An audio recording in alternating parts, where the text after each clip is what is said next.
We're on to the fourth quarter, and it's the Jaguars who currently have possession.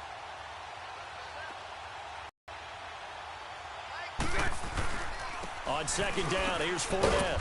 And very little there. He might have gotten a yard. Yeah, I think he got a yard to the 40. There, they just want to keep falling forward, and they want to put the onus on the big fellas up front in order to bring this one home. Green 80. Green 80. Green is it. A fake to Fournette. Now it's Bortles to throw. He's going to look deep down the field. Oh, it's a touchdown if he holds on. Instead, it's fourth down. Fourth quarter, you've got the big lead. If you're coaching, Charles, you still taking shots like that downfield? I'd be a little more concerned with running some clock and making sure you're taking care of the lead, because you keep flinging it around, you throw a couple of picks, you can put yourself in jeopardy.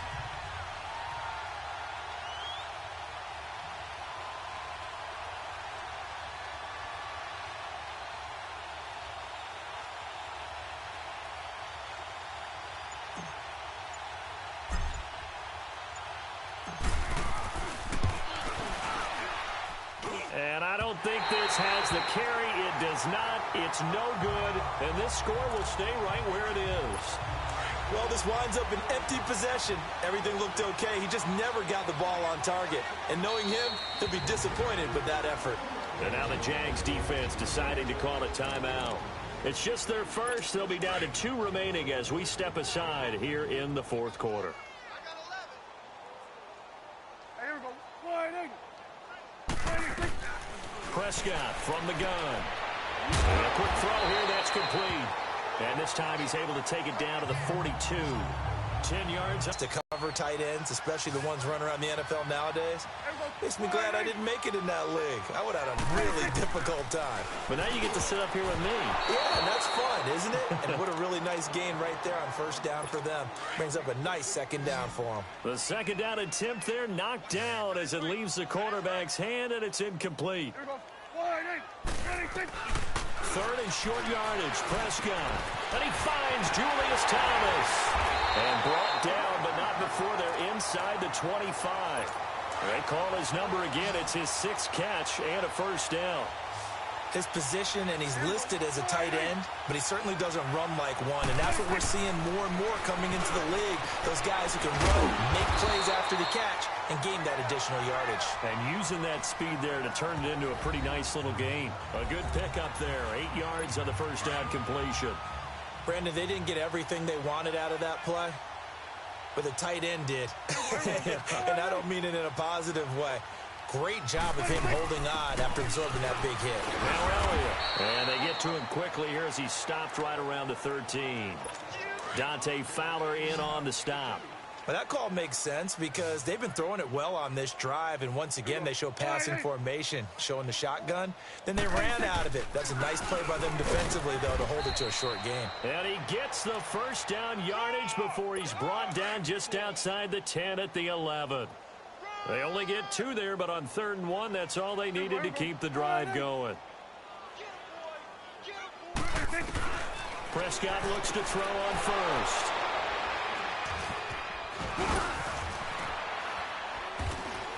And the return just out across the 15 to the 16-yard line. He was looking for Macklin that time. If you combine last week and this week, he's got a hat trick going because he had 2 interceptions a week ago. He's seeing the ball so well and understanding where receivers are and positioning. I mean, just watching him work with such great technique and paying it off by actually catching the ball when he has a chance, he's helping his team in a huge way. Bortles leads the Jags up 1st and 10 at their own 16. They'll start out on the ground. It's Leonard Fournette. And he finds enough of an opening to get this one back up to his 20. Give him 4 yards on the play, and that will lead us into the 2-minute warning. Time for a break. Back to finish it off on EA Sports after this.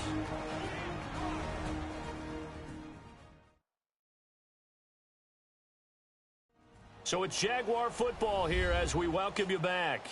They've got a second down now as they look to salt this one away.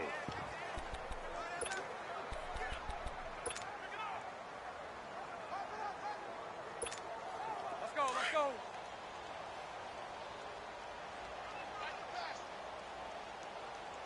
Green 80. Now Bortles throwing on second down. He's going to float this one deep right side. And they went for a big play through the air on second down. Couldn't connect. Now it's third. Okay, I'm not quite sure how to judge that one. Maybe didn't have enough legs underneath him. Mechanics might have been off. Maybe some fatigue. That one came up short. Yeah, fourth quarter. Maybe you do start to watch as the arm there, the leg's still there. This has been a tough game. Throwing his Bortles on third down. In trouble here, and down he goes. Back at the 8-yard line. David Irving able to disrupt yet another pass play. His third sack of the afternoon. The amount of sacks that they've absorbed in this game is absolutely extraordinary. Let's just face it. This offensive line, flat out, cannot handle this pass rush. It's been demonstrated time and time again. The Jags come up empty on fourth down. And how about this for a setup? The ball will go over on downs at the 1-yard line. Boy, going for it at this stage in the second half, back in the shadow of your own goalpost. Explanation, please, Mr. Davis. I'm not sure I'm going to give you a great one, but here's a thought that I had. I wonder if maybe instead of going for it with your offense and announcing your intentions, that maybe you run out your special teams and fake it. Because even though teams say, hey, we plan for the fake all the time, I know from experience, you look at the situation and say there's no way they're going to fake it here. And they probably had a better chance if they tried it that way. And the Jags get to him as down he goes. Now on the year. He's the NFL sack leader coming into the game, and now that's 2 more that he's added to his total. He wants some separation from spot 1 and 2 in that sack category. Now Prescott. And he will bring it out past the 20-yard line. He couldn't get the hook up there that time with Thomas.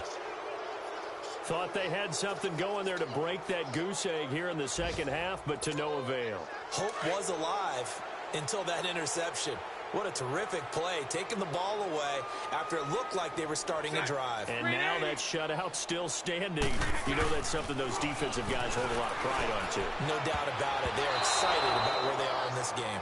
Now, meanwhile, a pass that should have been intercepted, but it winds up falling incomplete. And that's one he's got to be happy to have back. There wasn't a hole open in the zone. You'd have to think on early downs like that first down there, need to be a little bit more careful. Yeah, fortunately for him, got a couple more downs to play with. So after the incompletion, 2nd and 10 from the 22. Bortles going to throw here. Trying to lay one up deep. It's caught inside the 25. And they do finally get him, but he takes it to the 25. It's a big play for the Jaguars. 53 yards. So that changes things in a big way. Now from all the way down inside the 30, here's 1st and 10. Fournette, a first down carry. And not much of a hole there as he gets it down to about the 24-yard line. Now whistles come in. We're going to get a timeout here by the offense. That'll leave them with just 1 remaining in this 4th quarter of play.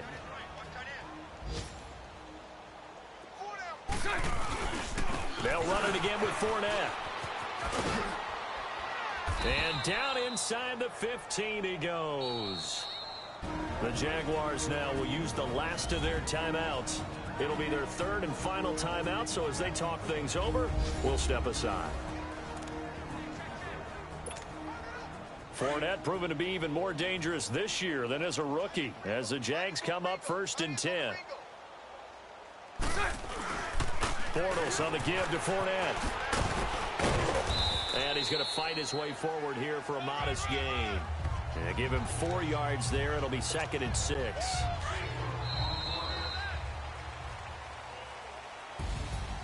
The storyline in this one, Charles, no doubt the number 0. Zilch, nada.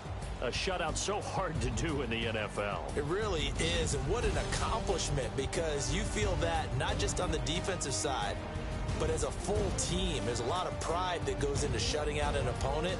And how about that 0 on the scoreboard for them, going along with those zeros in the time column, too.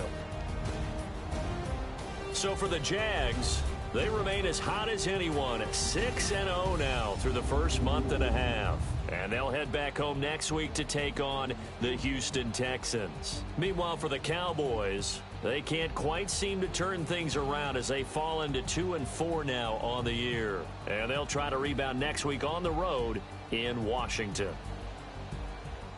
So that'll just about do it for Charles Davis. I'm Brandon Gaudin. You've been watching the NFL on EA Sports. For more, log on to easports.com. With that, we say so long from Big D.